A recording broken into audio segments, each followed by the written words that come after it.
to Timber Shop. Alright, today we're going to be looking at just honing a chisel. We're not going to be looking at grinding. Alright, so I just want to focus on honing, which makes the chisel razor sharp if you do it correctly. So once it comes off the grinder, which is another video, what you'll have is the chisel here. This is a chisel. Alright, this is a beveled edged firmer. We'll look at that a bit later. And then what happens when it comes off the grinder, you'll end up with this curve in the chisel, which is this curve right here. Okay, and then what we want to do is when we hone it, we want to touch it on the back point and we want to touch it on the top point here. Okay, so some people will lift it up a little bit and they won't touch the back point, but I get more sharpens if I do it this way, and I prefer it this way. I've done it like this for 40 years. So in reality, once we've honed it, the bevel face, which is this face here, will end up like this. Okay, so the grind marks that run down this way will be in here, and then this part will be shiny and flat. Okay, so what we need to do is we need to use a stone. So what I'll do is when I use the stone, I don't want to mark my board, so I'll put the stone there. This is a diamond stone, a perforated diamond stone. You can get them in different grits, but we'll look at that when we do some tooling. Alright, and when we want to hone it, what we want to do is we want a wire edge to form on this back edge of the chisel. Okay, you'll be able to feel it by rubbing your finger this way. You do not want to rub your finger this way because you'll slice it. And then what we want to do is we want to rub the chisel on its back, so the flat part of the chisel, we want to put it, and we want to use full stroke on the stone. And then what we want to do is we want to turn it over and we want to rock it until such times as we know that it's touching this back edge and this edge here. And then what we want to do is I always go in a circular motion. Some people go in a figure eight. What I do is it's wearing the middle of the stone out twice as fast. So I'm going in a circular motion around the stone.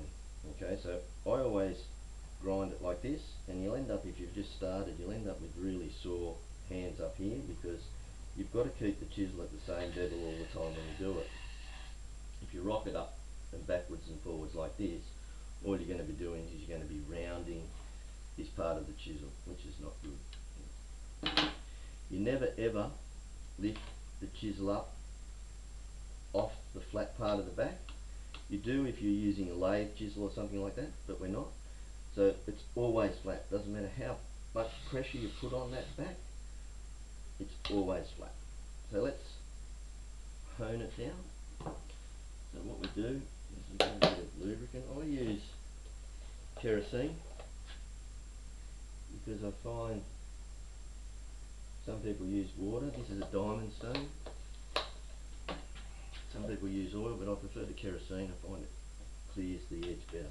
So what I do is I start with there, and then full pressure, backwards and forwards, using the whole stone. And what you've done, you can see that it's really getting shiny on that part, which is what you want. But 100% flat, don't lift it at all. It's just a tiny little bit there, you can see.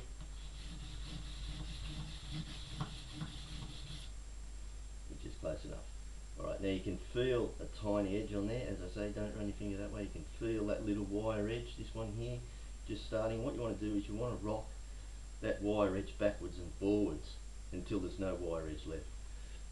So what I'll do is I'll put a little bit more kerosene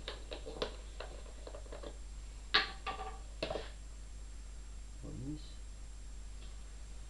I'll start going back again because I'm so used to doing it quite quick. And then what we do is we flick it over, and you can see the kerosene coming out when you find that angle that I'm talking about. Alright, which is touching this point and this point. There it is there.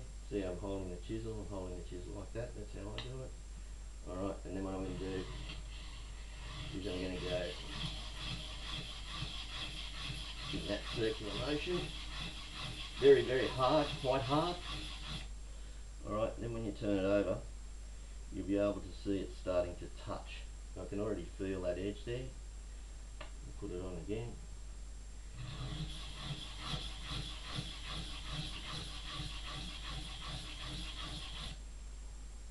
You feel that edge coming now, and that's starting to touch those points forming this round.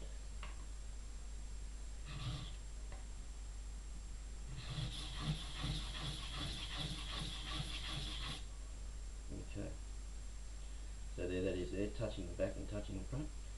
So what I'm going to do now is I put it on there, I lay it flat, and then I rub it backwards and forward, like so, and then flick it over again, find that edge, rub it, hard as you want on the back, but what I'm doing is I'm getting lighter and lighter on this angled press until you can even see, actually if you can see that, there's a bit of the wire edge right there starting to come off. So once we get rid of that, I'll pick that off. You can see it there. Take that up a bit closer. You can see that wire edge there. That's what you want to get off. There it is there. And that's preventing the chisel from getting sharp. But now that's gone, I'll put that there so you can see that. Well, you might be able to see. And what I do is I go back here. Again, very lightly.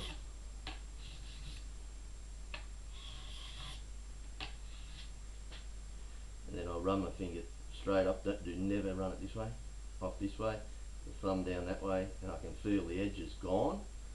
Alright, so what I'll do then is I'll get a rag and I'll just wipe that, and I'll have a, if you have a look at that, like so. And then the last thing I want to do, we used to strop them, which was, it's very dangerous, you shouldn't do it, but we used to hit them like this and then bring them up. Alright, you don't do that, but as I say, I was taught 40 years experience that you do that, and what that does, it gets rid of that wire edge. But a safer way to do it is you pick up a scrap piece of timber, always point the chisel away from the body, and you put it in there, you run it, and what that does, it gets rid of the wire edge. I'll just touch that a bit there,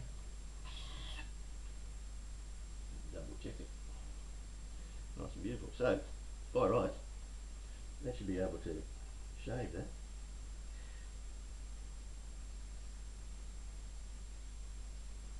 There it is there. So that's come up, and that's how you hone the chisel. That's how you hone the chisel anyway.